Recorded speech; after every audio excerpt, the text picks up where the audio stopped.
Hello everyone, and welcome to the next video in my games collection series. Today I'll be talking about my Master System collection.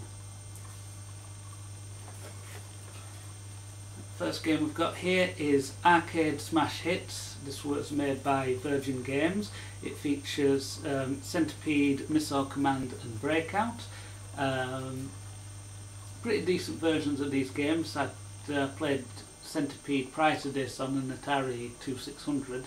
I hadn't played Breakout and Missile Command on anything before this, but I have played Breakout on various platforms, including my iPod. All in all, it's it's not a really in-depth game. It's just a bit of arcade fun, but not a bad game.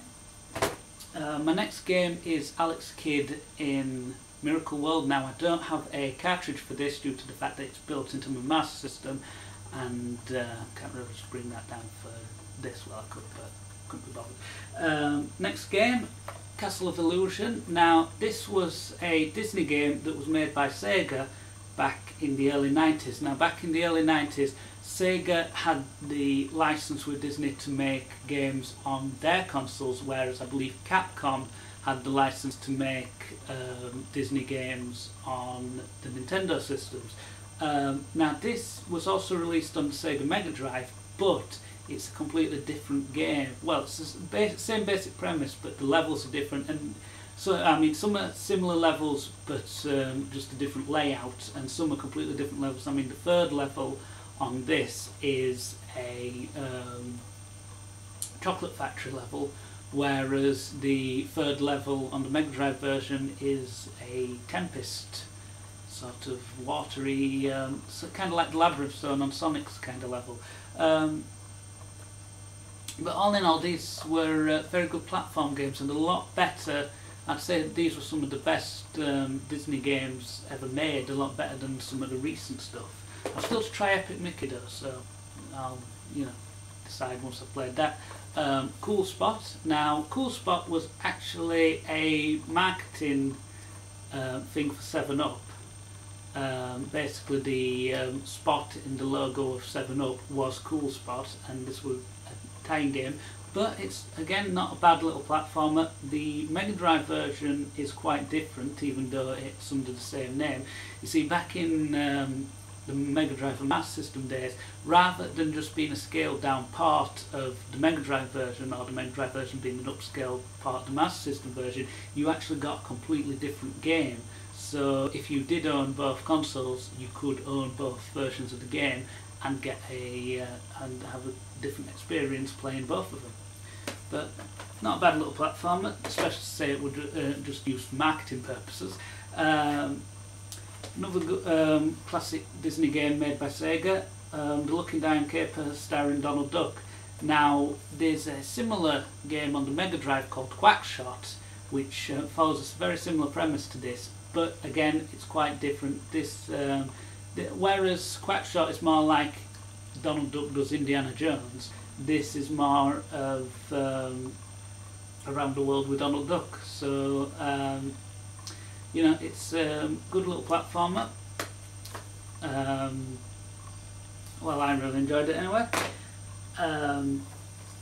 Marble Madness, a simple little puzzle game where you have to guide a marble from one end of an 2.5D isometric course to the other end. The graphics I think are quite good for a Master System game on this. The gameplay, it's alright, but it is very tricky. It gets very difficult very quickly, so it can be quite frustrating as you play along with it. Sonic the Hedgehog. Again, this was different from the Mega Drive version.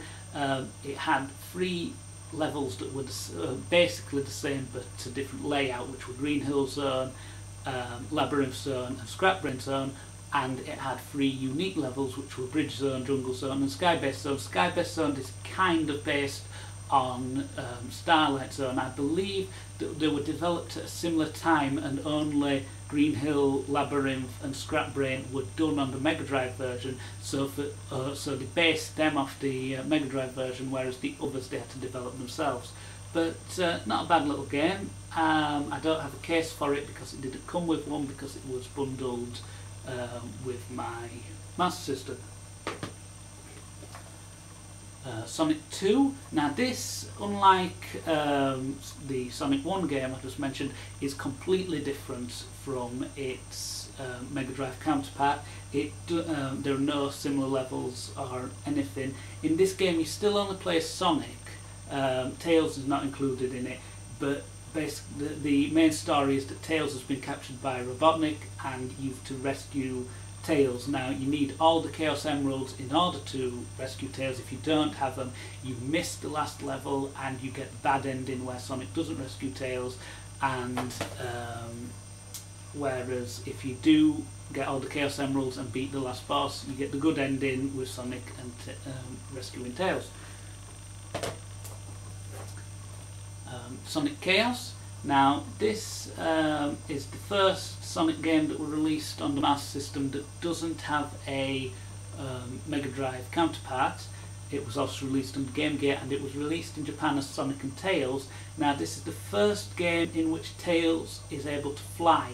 While Tails is playable in Sonic 2 on the Mega Drive, he can't fly on the Mega Drive until Sonic 3. This was released between Sonic 2 and Sonic 3. So it's the first one where Tails flies, but it's a bit of a dodgy control system to make him fly, whereas on the Mega Drive to make him fly you just did a double jump. On this you have to hold up and then jump in order to fly. Now Sonic's story is slightly different from Tails' story in that Sonic has to collect the Chaos Emeralds, whereas Tails doesn't, and Tails starts with, I believe, 5 lives and 3 continues, whereas Sonic starts with 3 lives and no continues. And my last Master System game is The Terminator. Now this was back in the days when film tie-ins were actually good. Tells the story of the first Terminator film. You play as Kyle Reese.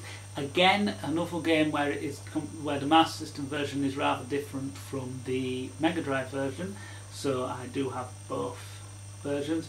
I think the Master System version is slightly harder than the Mega Drive version because I got stuck for some time on, I think, the 3rd level of the Master System version, whereas I managed to get all the way to the end just about on the Mega Drive version. But I haven't played it in some time, but nevertheless it's a good game. Another one produced by Virgin Games. Virgin Games produced a lot of good Master System games back in the day. Thanks for watching, hope you enjoyed it, and see ya.